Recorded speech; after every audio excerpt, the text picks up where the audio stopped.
Hello, I'm Jeff Clark, the Senior Occupational Hygienist at WorkSafe BC. The house behind me is going to be demolished to make way for a new building. But what the demolition contractor doesn't know is that the house contains asbestos. I'm going to walk you through the house and show you the types of things that might contain asbestos.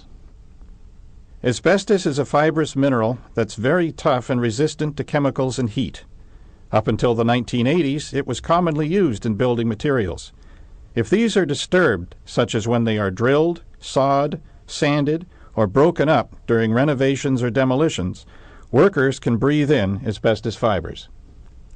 If workers breathe in enough asbestos fibers, their lungs can suffer permanent damage and they may get lung cancer.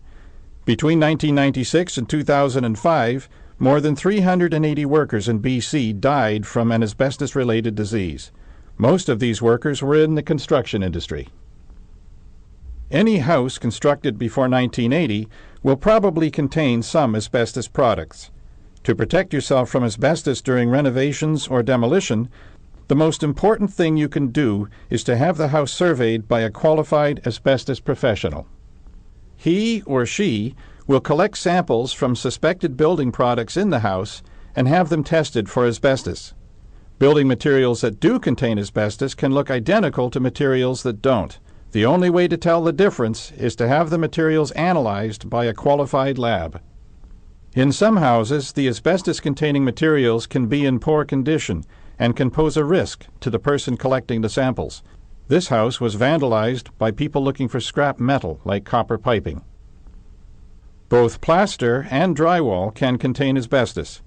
The house had plaster and drywall upstairs and just drywall downstairs.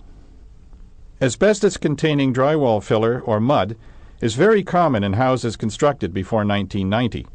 The mud is a finishing coat that's normally applied to the seams, nail or screw holes, and edges before a wall is painted.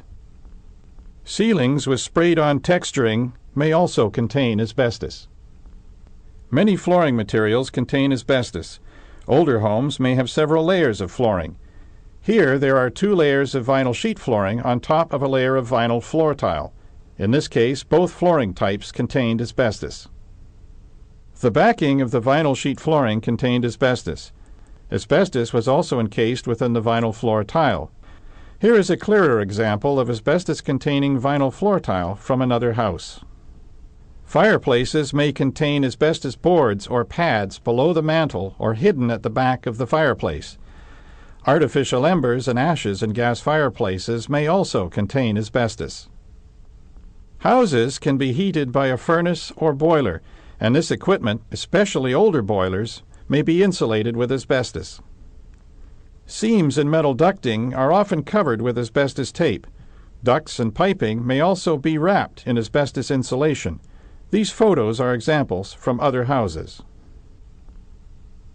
Even the cement or mastic used to seal pipes where they go through walls may contain asbestos. The walls of the furnace room in this house are covered with asbestos cement board, also known as transite.